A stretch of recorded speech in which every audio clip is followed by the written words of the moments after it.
নমস্কার, মিষ্টিদির হেসেলের সব মিষ্টি বন্ধুদের স্বাগত। সকালবেলা সবাইকে শুভেচ্ছা জানিয়ে, বড়দের প্রণাম, ছোটদের ভালোবাসা জানিয়ে আজকের আর একটা নতুন সুন্দর ঝকঝকে তকতকে সকালে তোমাদের কাছে হাজির হয়েছে মিষ্টি দিদি। তো যাই হোক, আজকে কি করছি দেখো তাহলে। আজকে একটা মাছের আইটেম করব। কি মাছ করব, কিভাবে করব সেটা দেখতে হলে তোমরা তাড়াতাড়ি আমার চ্যানেলে চলে এসো, তাহলে তোমরা দেখতে পাবে। চলো তাহলে। আজকে বানাবো একটা ছোট মাছের প্রিপারেশন। মৌ, আজকে এটা কী মাছ জানো? আমি তো বিশাল পণ্ডিত। মৌ, এটা কী মাছ? মোরলা মাছ। আজকে মোরলা মাছের ধনে পাতা দিয়ে আজকে একটা প্রিপারেশন করব। তার জন্য কী কী নিয়েছি দেখো। মোরলা মাছটাকে নুন হলুদ মাখিয়ে রেখেছি, আর এদিকে হচ্ছে তোমার আলু ঝিরঝির করে জুলিয়ান করে কেটে রেখেছি, আর এদিকে থাকছে কি দেখো, কাঁচা লঙ্কা জুলিয়ান করে কাটা, ধনে পাতা, টমেটো, পেঁয়াজ, রসুন থেতো করে রেখেছি, আর হচ্ছে কালো জিরে। আর রান্নার জন্য তো অবশ্যই লাগবে সর্ষের তেল, যেটা ছাড়া তো একদম হবেই না। আর নুন হলুদ তো কমন জিনিস। চলো, এই হচ্ছে আজকে আমার প্রিপারেশনের ইনগ্রিডিয়েন্টস। ওকে, এবার হচ্ছে সরাসরি কড়াইতে যাব। কি করছি তোমরা দেখতে থাকো। তাহলে দেখতেই পাচ্ছ কড়াইতে কিন্তু অলরেডি সর্ষের তেল দিয়ে একদম ধোয়া ওঠা হয়ে গেছে তেলটা। প্রথমে কি করব, আলুটাকে ভেজে নেব। আগে মাছ ভাজবো না। কেন বলো তো মাছটা আগে ভাজবো না? মাছটা ভাজলে পরে অনেক সময় কিন্তু কড়াইতে লেগে যাওয়ার একটা চান্স থাকে কিছু কিছু মাছ। তো সেই জন্য আলুটা আগে ভেজে তুলে রাখবো, সেই তেলে পরে আমি মাছটা ভাজবো। আমি আলুটা দেখো সুন্দর করে নুন আর হলুদ মাখিয়ে রেখে দিয়েছি। তাতে কি হয়, আলুটা সুন্দর টেস্ট হয়। তো আলুটা সুন্দর করে আগে ভেজে নেব।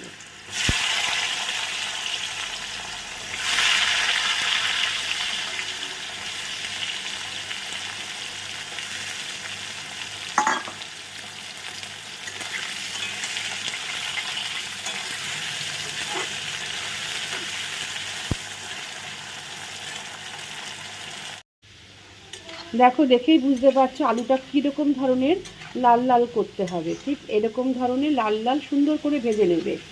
ভেজে নিয়ে আলুটাকে তুলে নেবে। হ্যাঁ, তারপরে মাছটা ভাজবে।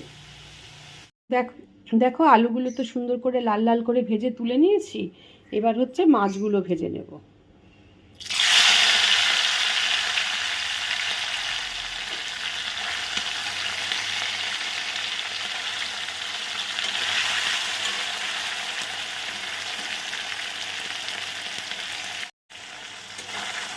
মাছটা এতটাই টাটকা দেখো, একটাও কিন্তু কড়াইতে লেগেও যাচ্ছে না। তাছাড়া আমি তেলটাও খুব ভালো করে গরম করে নিয়েছি।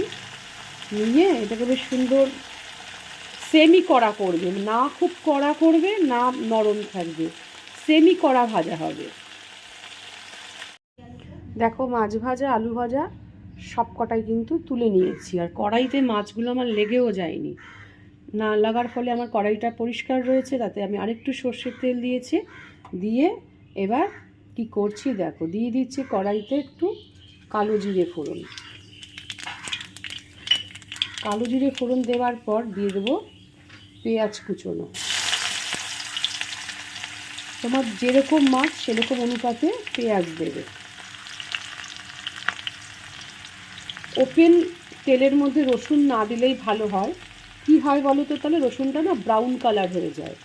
তো দিয়ে দিলাম, পেঁয়াজ দেওয়ার পরে রসুন দেবে, তাহলে দেখবে রসুন কখনো পুড়ে যাবে না। আর দিয়ে দেবো এবার যে যেরকম ঝাল খাও সে অনুপাতে ঝাল দেবে।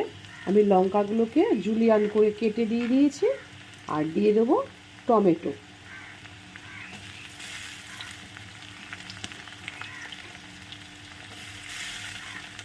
এবার কি দিতে হবে, দিয়ে দিতে হবে একটু নুন।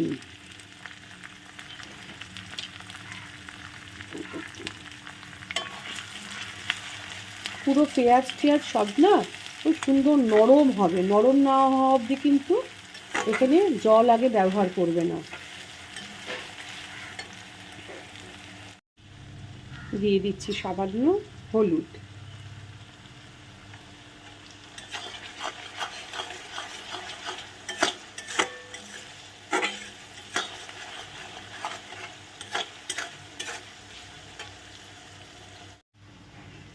কালারের জন্য দিয়ে দিচ্ছি একটু কাশ্মীরি মির্চ।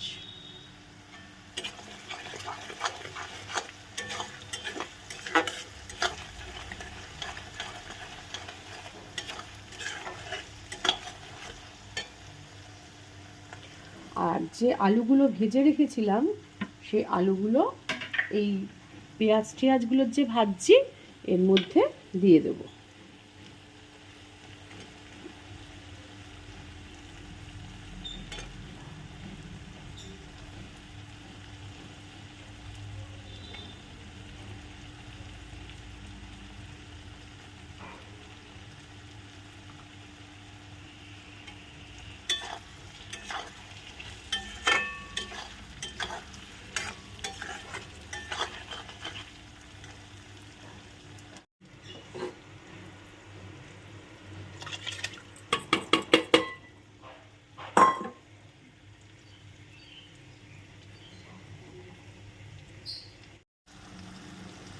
প্রত্যেকটা জিনিস সুন্দর করে মেকিং হয়ে গেছে বা ভাজা হয়ে গেছে।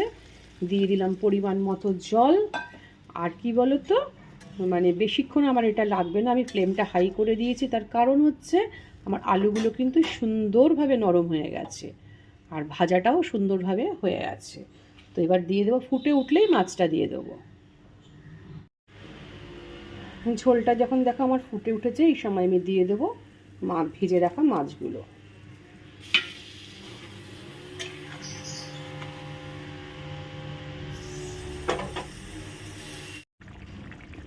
যখন দেখবে এরকম উপরে তেল ভেসে উঠেছে তখন জানবে যে তোমার ফুল প্রিপারেশনটা কিন্তু অলমোস্ট ডান।